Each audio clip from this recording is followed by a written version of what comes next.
క్రీస్తునందు ప్రియమైన దేవుని బిడ్డలారా, ఈనాటి పరిశుద్ధ దినపు దేవుని సందేశం.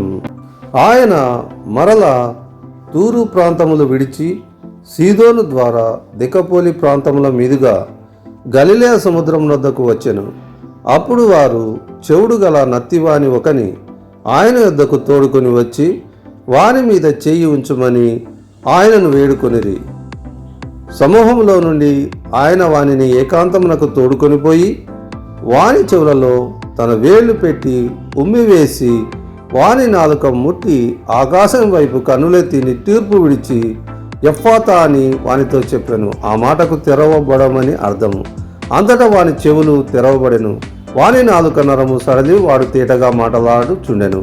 అప్పుడు ఆయన ఇది ఎవరితోనూ చెప్పవద్దని వారికి ఆజ్ఞాపించను. అయితే ఆయన చెప్పవద్దని వారికి ఆజ్ఞాపించిన కొలది మరి ఎక్కువగా దానిని ప్రసిద్ధం చేయించు ఆయన సమస్తమును బాగుగా చేసి ఉన్నాడు. చెవిటివారు వినున్నట్లుగాను మూగవారు మాట్లాడినట్లుగాను చేయించున్నాడని చెప్పుకొనిచ్చు అపరిమితముగా ఆశ్చర్యపడిరి.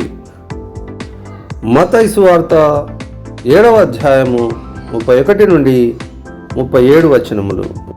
ప్రియమైన దేవుని బిడ్డలారా, ఈ వాక్యమునందు ప్రభువైన యేసుక్రీస్తు వారు మరి తాను పరిచర్య చేయుచు ప్రతి విధమైన రోగమును ప్రతి విధమైన వ్యాధిని స్వస్థపరచుచు వెళ్ళుచున్నప్పుడు ఈ చోటివాడైన నత్తివాడిని ఆయన వద్దకు తీసుకొని రాగా ఆయన అతనిపై జాలిపడి మరి నిట్టూర్పు విడిచి ఆయన ఏకాంతంగా తోడుకొని పోయి స్వస్థపరచనట్లుగా మనం చూస్తూ ఉన్నాం.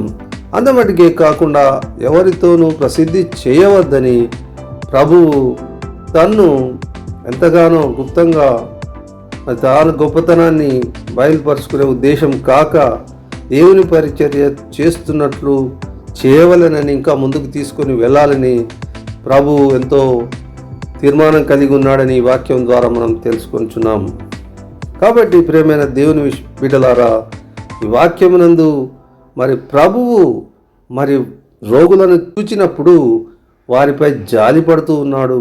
అంత మటుకే కాకుండా ఆయన హృదయపూర్వకంగా వారిని నిట్టూర్పు విడిచి వారు బాగుపడాలని ఆశిస్తూ ఉన్నాడు. మరి తాను గొప్పవాడని చెప్పుకొనక దేవుని కార్యములను చెయ్యాలని సంకల్పించినట్లుగా మనము చూస్తూ ఉన్నాం. ఎందుకంటే మరి తన్ను ప్రసిద్ధి చేయవద్దని ఆ చెప్పుటను బట్టి మనము గ్రహించుకొనుచున్నాం.